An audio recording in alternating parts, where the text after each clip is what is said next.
eu desenvolvi um complexo de inferioridade muito grande por causa disso, porque o problema é o seguinte, a gente tinha uma vida de classe média baixa, mas porque meu pai era comandante dos fuzileiros, a gente convivia, por causa do título dele, com gente de classe alta.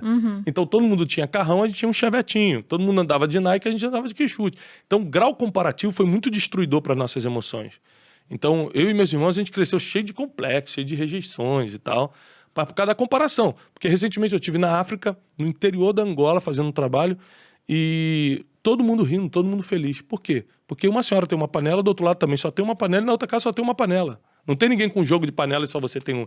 Então, quando não tem comparação, a felicidade é possível. Alguns pontos. Meu pai ele também já foi para Angola, só que ele foi lá atrás. Ele foi fazer missão de paz em Angola no meio da década de 90. E naquela época, Angola tinha 2 minas terrestres, 2 armadilhas explosivas para cada pessoa. Então, se você visse uma pessoa sem uma perna, porque pisou numa mina terrestre, ainda tinha uma chance estatística de pisar em outra. Então, era terrível a situação do país. Mas sobre esse ponto de Angola é só para pontuar que hoje está muito melhor, com certeza, né? Teve missão de paz da ONU lá. Não, mas era pobre, tá? Era pobre, só que as pessoas estavam felizes. Porque não tinha tanta diferença. Né? Você é pobre, você é pobre, pobre é relativo. Porque na cabeça deles, eu não tô vendo ninguém de carrão, não tô vendo ninguém com uma casa melhor que a minha, e tô comendo, eu sou rico. Não tem comparação. Não tem comparação, ele não sabe o que é rico e o que é pobre. Como é que o Paulo Cuenca fala?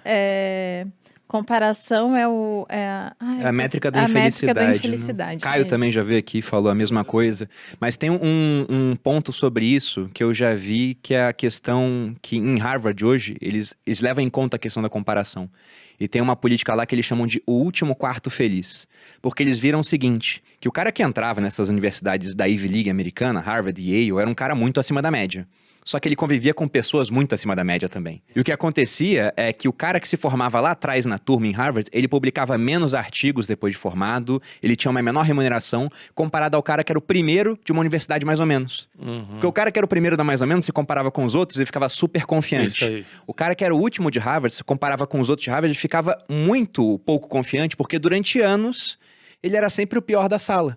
Então, por conta disso, ele não ia bem na carreira. Sendo que, se ele fosse entrar em uma outra universidade, ele poderia ser o primeiro da outra. Justamente por isso, essa comparação que existe entre as pessoas. Aí lá hoje, o que eles fazem? Eles separam o último quarto de vagas pro cara que é atleta. Porque esse cara, ele sabe que se não for tão bem na parte acadêmica, ele tem muita confiança na parte de desempenho esportivo. Então, ele não é afetado Eu já não esperava entrar lá, né? Então, ele já tá felizão. Não, até espera, mas ele não vai se comparar naquilo. Ele sabe, bom, eu perco aqui, mas eu sou bom em outra área. Coisa. Exatamente, mas essa questão de comparação realmente é terrível, pô. Eu fico pensando, tô muito bem dentro do meu nicho, né? Mas se eu fosse ficar me comparando com o Thiago, mas o Thiago tem 5 milhões de seguidores, eu, pobre menino rico, tenho 1 milhão. Pelo amor de Deus, né? Você nunca pode se comparar com quem não teve o mesmo ponto de partida que você. A comparação acaba sendo a destruição dos teus sonhos em câmera lenta. Você está destruindo cada sonho seu quando você começa a olhar para os outros que não tem nada a ver contigo, não tem o mesmo propósito, não tem o mesmo ponto de partida. Muita gente a se endividar. Com certeza. Porque ela quer dar aquele passo muito maior do que a perna dela, porque ela diz, como que eu vou ficar para trás? Como assim, né? Então, tem tudo a ver isso que você está falando de comportamento, porque a pessoa não dá o passo conforme o tamanho do orçamento. Ela vai se comparar com os outros, ela vai achar que ela está no lugar errado. Eu tinha que estar lá, sendo que eu estou aqui. Então, vou dar um jeito de chegar onde eu tinha que estar.